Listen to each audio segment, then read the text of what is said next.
regatones that originated from Cadiz City, Negros Occidental. So, for a quick background, traditionally, regatones are traveling fish vendors together with women fish buyers called labaceros used to wait for the arrival of fishermen in the long, bountiful shoreline in the town of Cadiz, now known as Cadiz City, Negros Occidental.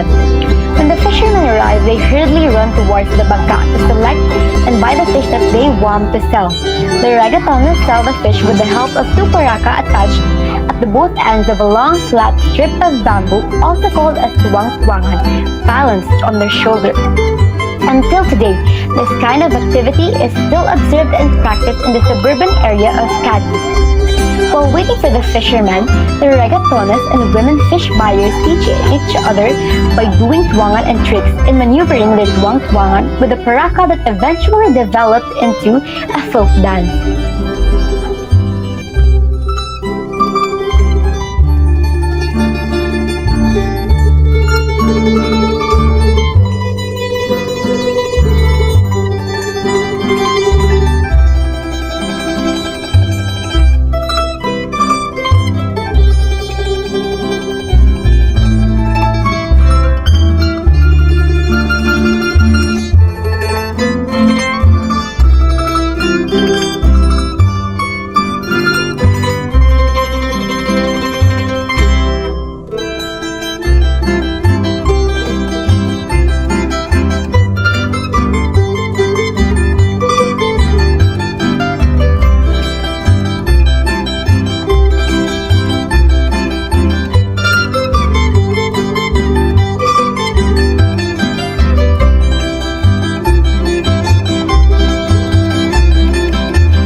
the Regatones that originated from Cadiz City, Negros Occidental. So, for a quick background, traditionally, regatones are traveling fish vendors together with women fish buyers called labaceros used to wait for the arrival of fishermen in the long, bountiful shoreline in the town of Cadiz, now known as Cadiz City, Negros Occidental. When the fishermen arrive, they hurriedly run towards the bangka to select and buy the fish that they want to sell. The regatones sell the fish with the help of two paraca attached at the both ends of a long flat strip of bamboo, also called as tuwang-tuwangan, balanced on their shoulder. Until today, this kind of activity is still observed and practiced in the suburban area of Cadiz. While waiting for the fishermen, the regatones and the women fish buyers teach each other by doing tuwangan and tricks in maneuvering their tuwang-tuwangan with a paraca that eventually developed into a folk dance. Now that we know more about the history and origins of the dance, let's now talk about the different attributes of the dance. Cadiz Negros Occidental is a prominent center for agro-fishery resources on Negros Island with wide and abundant marine resources and vast fertile agricultural land. The regatones dance embodies enriched culture and traditions of the people in Cadiz, especially that the history and origin of the dance are all reflected in their own identity, belief, tradition, and way of living. Furthermore, this allegorizes the lifestyle and daily work of the people living in Cadiz. The fishing villages from north to the south of the archipelago, painting a picture of the bountiful and productive province. Dancing the regatones keeps the culture of Cadiz alive. Next is the type of dance. Regatones is classified as a lowland Christian and occupational dance, which is under the Philippine folk dances. Lowland Christian dances are dances from cultures that have been influenced by the West, such as those of the Tagalogs, Ilocanos, Pampangueños, Pangasinenses, Visayans, and Bicolanas. These dances were also influenced by Hispanic and European civilizations. Occupational dances represent the way of life and regular tasks of the inhabitants of varied topographies. From the north to the south of the archipelago, fishing villages created folk dances that portrayed their practices at work. Now, moving on, what does the dance represent? So, the dance symbolizes traveling fish vendors and labaceros, or the women fish buyers that would wait for fishermen. While waiting, they would tease each other by performing some dance steps. The regatones would maneuver their tuwang-tuwangan, or the bamboo sticks, with the paraca, or the wooden baskets. In general, the dance depicts the people's happiness while waiting for the fishermen, rather than simply twiddling one's thumb. So now, let's move on to the materials needed, the costume, and the attire. What we really need to embody the regatones dance is two paraca, or basket made of bamboo, attached at both ends of tuwang-tuwangan, or the long flat strip of bamboo. As for the females, they will wear barat-saya, or long balintawak, with butterfly sleeves and tapis. And for the males, camisa de chino and colored pants, neckerchief, and the buri hat. As for the musical analysis, Philippine folk dances reflect Philippine culture and tradition. It has also served as a source of cultural identification for the people. It is about the history, traditions, and majestic beauty of the location with which it is associated. Regatones is a lowland Christian occupational dance that is colorful and vibrant. Thus, it has an upbeat rhythm and fast but graceful moves. Moreover, its counting beats are based on the 3/4 time signature as well as the 2/4 time signature. Mostly performed by Visayan ethno-linguistic races, it is best to realize and be aware that in this type of occupational dance, partner formation is given attention as the female is positioned to the right of the male when facing the audience. Now, we will be showing a sample video from YouTube of the regatones folk dance.